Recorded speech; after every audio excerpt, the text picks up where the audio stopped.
ಈ ಸಲ big boss ಒಳಗಡೆ ಹೋಗಿರೋ ಹುಡುಗರು ತುಂಬ ಪಾಪನ ಅಂತ. ಯಾಕಂದರೆ ಜಾನ್ವಿ ಹೇಳಿದ್ರು, ಒಂದು ಸ್ಟೇಟ್ಮೆಂಟ್ ಕೊಟ್ಬಿಡ್ತಾರೆ, ಮ್ಯಾನ್ಲಿ ಇಲ್ಲ ಹುಡುಗರು ಅಂತ ಹೇಳಿ ಒಂದಿಷ್ಟು ವಿಚಾರಗಳನ್ನ ಹೇಳ್ತಾ ಹೋಗ್ತಾರೆ. ಓಕೆ, ಹುಡುಗರು ಅಷ್ಟು ಅಗ್ರೆಸಿವ್ ಇಲ್ಲ ಅನ್ನೋದು ಅವ್ರ ಮಾತಿನ ಅರ್ಥ ಇರ್ಬೋದು. ಬಟ್ ಹುಡುಗರು ಸ್ವಲ್ಪ ಅಯ್ಯೋ ಪಾಪ ಅನ್ನೋ ಥರ. ಇನ್ನೊಂದು ಕ್ವಶನ್ ಕೇಳ್ತೀನಿ, ಹುಡುಗರು ಅಗ್ರೆಸಿವ್ ಆಗಿರಲೇಬೇಕಾ?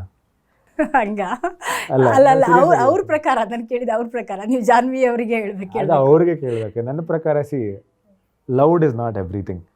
ಇವಾಗ ಒಂದು ಪ್ರಾಬ್ಲಮ್ ಬಂದಾಗ ಕಿರ್ಚಾಟನೇ ಪ್ರಾಬ್ಲಮ್ ಸಾಲ್ವ್ ಮಾಡುತ್ತೆ ಅಂತ ಏನೂ ಇಲ್ಲ. ನೀವು ಕಾಮಾಗಿ ಯೋಚನೆ ಮಾಡಿದ್ರೆ ನೀವು ಆ್ಯಕ್ಚುಲಿ ಸೀರಿಯಸ್ ಸಿಚುವೇಶನ್ ತೊಗೊಳ್ಳಿ ಒಂದು ಲೈಫಲ್ಲಿ. ಯಾವಾಗಾದ್ರು ಕೋಪ ಬರುತ್ತೆ ಅಂದ್ಕೊಳ್ಳಿ, ಕೋಪ ಮಾಡಿಕೊಂಡು ತೊಗೊಳೋ ಡಿಸಿಷನ್ಸ್ ಯಾವತ್ತೂ ಸರಿ ಇರಲ್ಲ. ನೀವು ಅದಾದಮೇಲೆ ಯೋಚನೆ ಮಾಡಿ ಕ್ಲಾರಿಟಿ ತೊಗೊಂಡು ಆಮೇಲೆ ಮಾಡೋ ಡಿಸಿಷನ್ಸೇ ಯಾವಾಗಲೂ ಸರಿ ಇರೋದು.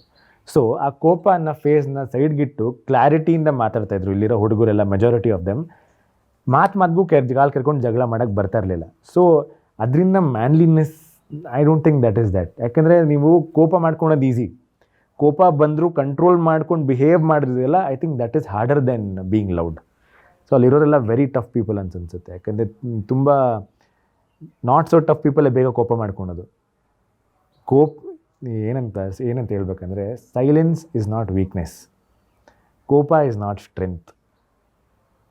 ಅರ್ಥ ಆಗ್ತಿದೆಯಾ ನಾನು ಹೇಳ್ತಾ ಇರೋದು? ಕೋಪ ಮಾಡ್ಕೊಂಡಿದ್ದ ತಕ್ಷಣ ಅವ್ನು ಸ್ಟ್ರಾಂಗ್ ಅಂತಲ್ಲ, ಸೈಲೆಂಟ್ ಆಗಿದ್ದಾನೆ ಅಂದ ತಕ್ಷಣ ಅವ್ನು ವೀಕ್ ಅಲ್ಲ. ಒಂದೊಂದ್ಸಲ ನೋಟಿಸ್ ಮಾಡ್ಬೋದು, ತುಂಬ ಸ್ಟ್ರಾಂಗ್ ಇರೋರೇ ಸೈಲೆಂಟ್ ಆಗಿರ್ತಾರೆ. ಯಾಕಂದರೆ ಅವ್ರಿಗೆ ಎಷ್ಟು ಮಾತಾಡಬೇಕು, ಎಲ್ಲಿ ಮಾತಾಡಬೇಕು ಅಂತ ಗೊತ್ತಿರುತ್ತೆ. ಆದರೆ ಅದು ನಿಮ್ಮ ಬಿಗ್ ಬಾಸ್ ಆಟದ ಜರ್ನಿನ ಅಥವಾ ಹೊರಗಡೆ ಪೊಟ್ರೆ ಮಾಡೋ ರೀತಿನ ಎಳೆಯುತ್ತಾ ಅಂತ?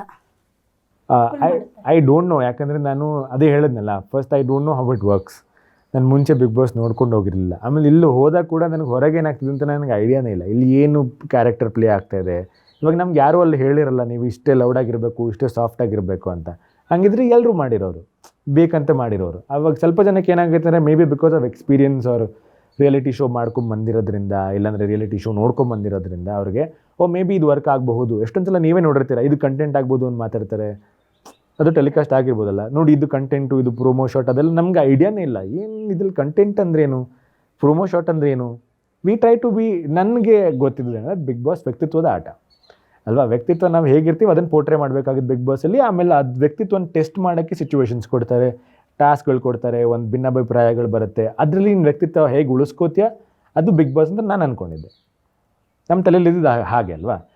ಆವಾಗ ನನ್ನ ತಲೆಯಲ್ಲಿ ಆ ಥರ ಬಂತಂದರೆ, ಸಿಚುವೇಶನ್ ಯಾವುದೇ ಬಂದರೂ ನನ್ನ ಪರ್ಸ್ನಾಲಿಟಿ ಹೇಗೆ ಕಾಮ್ ಆ್ಯಂಡ್ ಕಂಪೋಸ್ಡ್, ಆದಷ್ಟು ಕ್ಲಾರಿಟಿಯಿಂದ ಮಾತಾಡೋದು, ಅನ್ನೆಸರಿ ಜಗಳ ಆಡದೇ ಇರೋದು ನನ್ನ personality. So I thought I maintain that first ವೀಕಿಂದ ಇಲ್ಲಿವರೆಗೂ ಎಲ್ಲೂ ಅದನ್ನು ಲೂಸ್ ಮಾಡಿಕೊಂಡೆ. ಆದಷ್ಟು I thought I maintain that. But ಇವಾಗ ನೀವೆಲ್ಲ ಹೇಳ್ದಾಗ ಅರ್ಥ ಆಗ್ತದೆ ಏನಂದರೆ, Bigg Boss is for loud people ಅಂತ.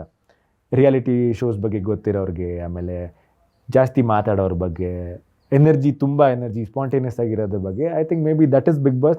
ನೀವೆಲ್ಲ ಹೇಳಿದ್ಮೇಲೆ ಇವಾಗ ಅನ್ನಿಸ್ತಾ ಇದೆ, ಮೇ ಬಿ ದ್ಯಾಟ್.